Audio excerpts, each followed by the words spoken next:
Hello नमस्कार दोस्तों, मैं आपका दोस्त अनिल कुमार और इंटरनेट पॉइंट चैनल में आपका स्वागत है।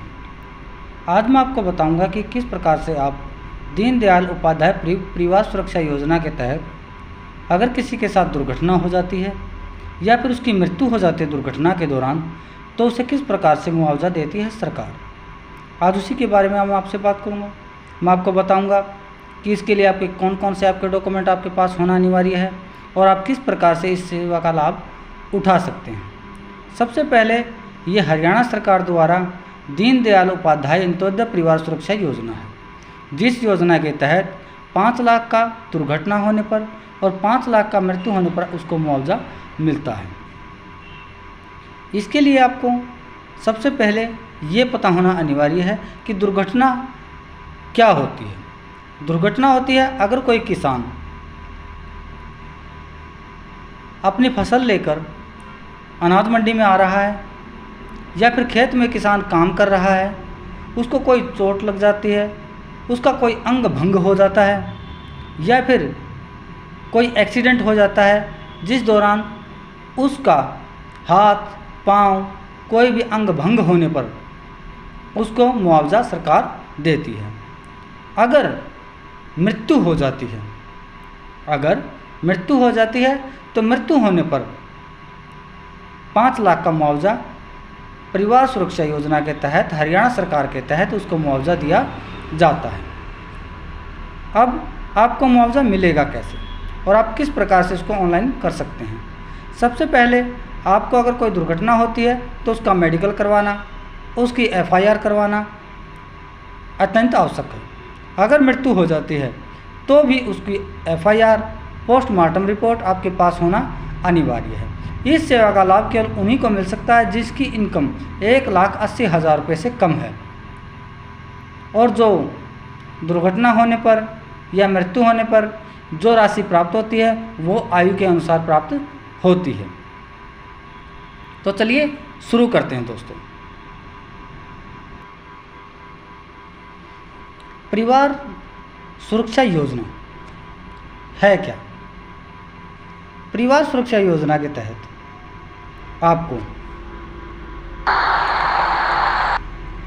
जो राशि प्राप्त होती है वह मैं यहाँ पे आपको पूरी तरह से समझाऊंगा। जो योजना है वो हरियाणा सरकार ने 2023 और 2024 में इसको शुरू कर दिया है, जिसके अनुसार 5 वर्ष से 60 वर्ष तक के 1,80,000 रुपये से कम वार्षिक आय वाले अगर मृत्यु हो जाती है, विकलांग हो जाता है तो उसको वित्तीय सहायता प्रदान की जाती है।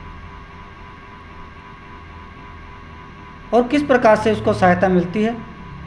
इस योजना के तहत अगर व्यक्ति की उम्र 5 वर्ष से 12 वर्ष के बीच में है तो उसे 1 लाख रुपये मुआवजा मिलता है और अगर 12 वर्ष से 18 के बीच में है तो 2 लाख रुपये मिलता है और अगर 18 लाख से और 25 वर्ष के बीच में है तो भी उसको इसका लाभ मिलता है।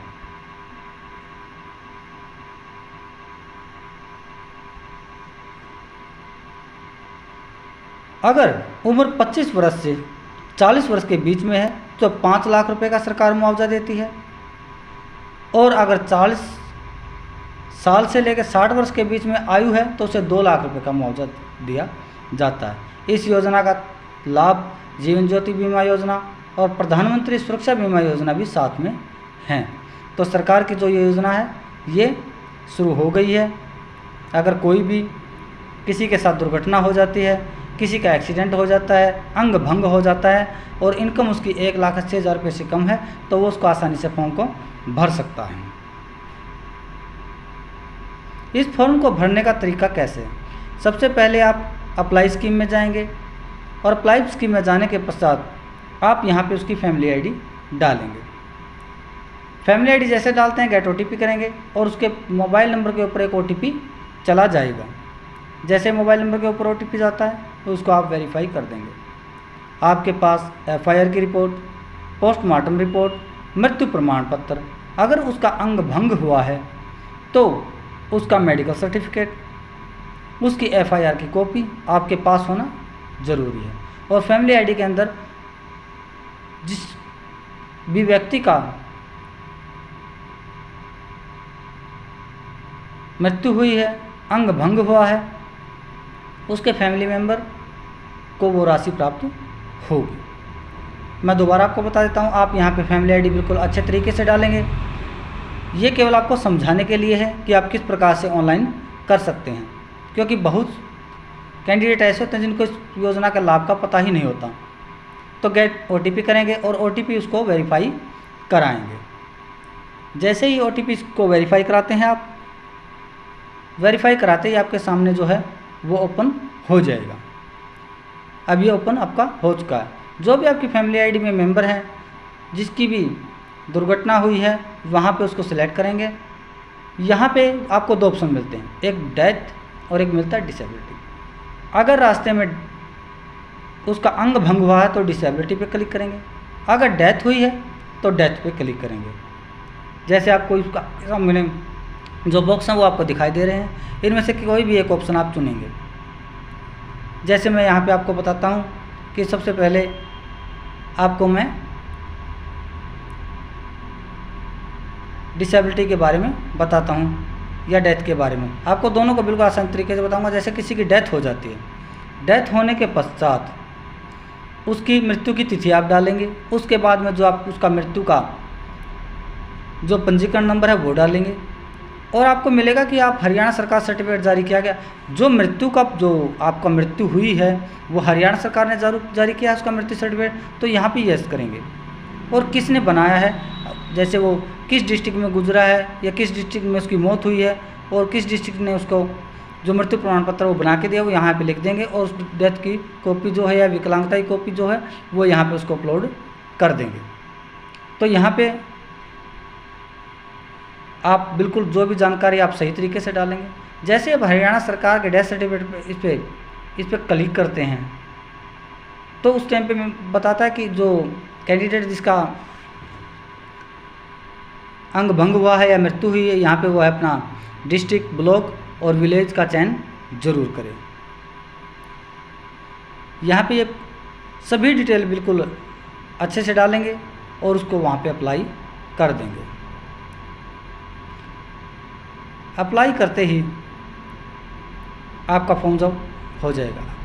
अब आपको बताता हूँ डिसेबिलिटी। अगर कोई डिसेबल्ड हो जाता है तो यहाँ पे वह अपना किस प्रकार से डिसेबल्ड हुआ है अपना प्रकार डालेंगे, उसका चयन करेंगे। डिसेबल्ड परमानेंट है या फिर टेम्परेरी है वो भी लिखेंगे। सर्टिफिकेट के लिए यस, यहाँ पे हरियाणा सरकार ने किया तो यस पे क्लिक करेंगे। और किस डिस्ट्रिक्ट से, कौन से गांव से, किसने उसको इशू किया है, सर्टिफिकेट नंबर और डेट इशू, विकलांगता का सर्टिफिकेट और FIR और FIR की कॉपी आप इसके अंदर अपलोड कर देंगे। पोस्टमार्टम की रिपोर्ट केवल मृत्यु होने पर होती है। ये सभी डिटेलें आप अच्छे तरीके से डालेंगे और वहाँ से उसको अप्लाई कर देंगे। अप्लाई करते ही यहाँ पे आपका जो डाटा है वो यहाँ पे आ जाएगा। यहाँ पे इन प्रोग्रेस लिखा आ जाएगा। ऐसा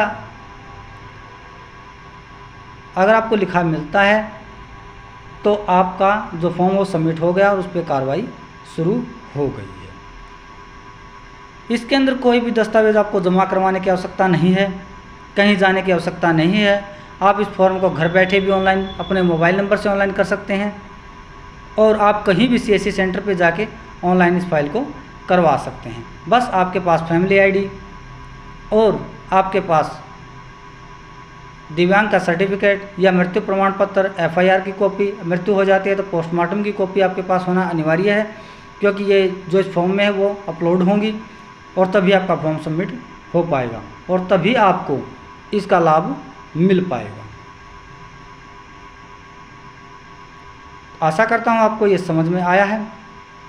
हमारे चैनल को आप सब्सक्राइब जरूर करिएगा ताकि आने वाली इन्फॉर्मेशन आपको मिलती रहे और चैनल को लाइक ज़रूर कीजिएगा। अगर कोई कमी है तो कमेंट भी कीजिएगा ताकि हम आपको आने वाली हर इन्फॉर्मेशन आप तक पहुंचते रहे। नमस्कार दोस्तों।